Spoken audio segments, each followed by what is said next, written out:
पूनम पूनम पहले कुछ खा ले, उसके बाद कॉलेज जाना। भाभी आप मेरे सामने मत पढ़ा करिए, आपकी वजह से मेरा सारा दिन खराब चला जाता है। ये कहकर पूनम चली जाती है कॉलेज के लिए और अनन्या दुखी हो जाती है। पूनम हमेशा से इसी तरह जिद्दी और बदतमीज थी। पूनम के माँ बाप बचपन में ही गुजर चुके थे।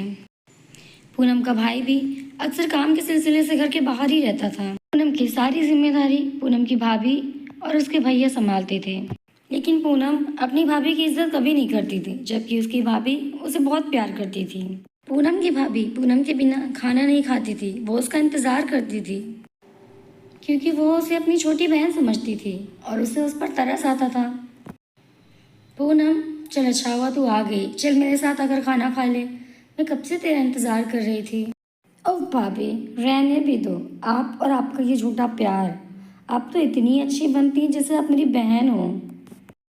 पूनम हमेशा से अपनी भाभी को गलत समझती रही, क्योंकि उसका मानना था भाभी कभी बहन नहीं बन सकती। एक दिन पूनम को कॉलेज जाने के लिए लेट हो गया। उसकी सहेली उसके घर आ जाती है। उसकी सहेली आकर देखती है कि पूनम आराम से सोई है और उसकी भाभी घर के सारे काम कर रही है। उतने में पूनम उठकर चली आती है। अरे पूजा तू, अरे पूनम, तूने कभी बताया नहीं कि तेरी भाभी इतनी सीधी सादी है। पूनम, तो मान या ना मान, तेरी नसीब बहुत अच्छी है। हमारी भाभियाँ तो हमें कॉलेज नहीं जाने देती जब तक हम घर का काम नहीं करते। तू आराम से सोई है और तेरी भाभी घर के सारे काम कर रही है। पूनम, ऐसी भाभी किसी को नहीं मिलती, तू नसीब वाली है।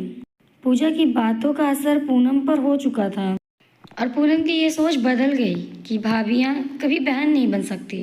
पूनम ने अपनी भाभी को गले से लगा लिया।